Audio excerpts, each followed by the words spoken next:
My name is Deeny Kaplan. I am Executive Vice President of The Kitchen. The Kitchen is going to be 15 years old this year. I'm also one of the owners, one of the co-owners of the company. It was started 15 years ago actually for the Cisneros television group out of Venezuela. Ken Lorber, who is our president and CEO, built it and staffed it and ran the place, and then it was taken over by another company called Claxon. Claxon had it for a couple years. Ken left, and a couple years later Claxon came to Ken and said, we're ready to sell the company, and Ken said, I'll buy it back. So Ken bought it back. I joined him along with some of our other partners, and the rest is history. In the 15 years that we've been in existence, we've won 2 Emmy Awards, Primetime Emmy Awards, for creating our technology, our software technology.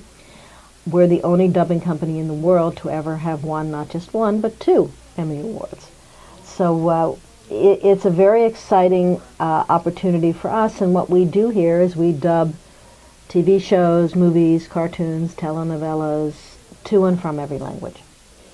You know, a lot of people ask us, why aren't we in California? Why aren't we in New York? Well, Miami, if you know anything about Miami, is a real melting pot of all languages. You go to any outdoor cafe and you hear at every table every kind of language. Brazilians have been coming here for years, not only coming to holiday and buy second homes, but coming to live, to see opportunities in Miami. And there is a tremendous Brazilian Portuguese population here.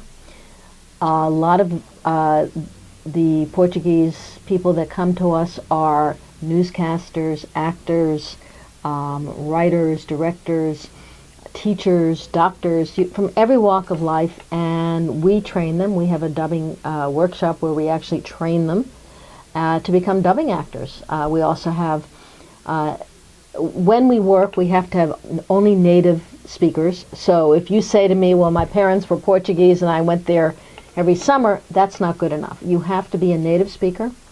Our directors have to be native speakers. You can't be from the mountains where there's a different, accent, right? Thank you.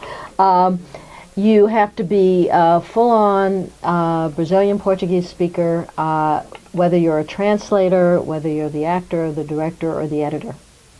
So we have a tremendous population, and I think one of our biggest teams here is our Brazilian Portuguese team. Novellas obviously are one of the biggest programming areas for the African market, and pretty much around the world in every market today. You know, a novella is typically 120 to 320 episodes. So once you get familiar with these characters, you really want to be part of that. And we've found that a lot of our clients do study groups where they will actually have a group of, let's say, African Portuguese speakers. And they'll have us do a test for them in a couple different deliveries. One may be very over the top, and another one may be very, just very timid. What we found is that they don't like the over the top, but they do like the escape. You're taking, when you see these elegant, beautiful people in a novella, which they always are, you're taking them to you're allowing them to escape their day-to-day. And we found that they are enthralled with it. It's what they relate to. They all want to dress like the characters and comb their hair like the characters.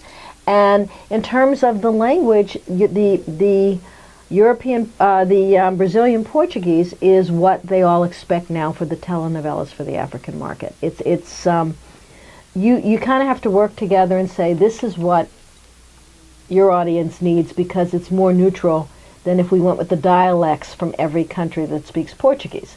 The same with French. We're not going to give you an African French accent. We're going to give you a Parisian French, a native, neutral French accent. The same with the Latin Spanish. When we do work in Latin Spanish, it's going to be neutral. It's not going to be a Colombian accent or a mountain village accent or a Mexican accent. It's going to be a neutral accent. So they accept what we're giving them as what the norm should be.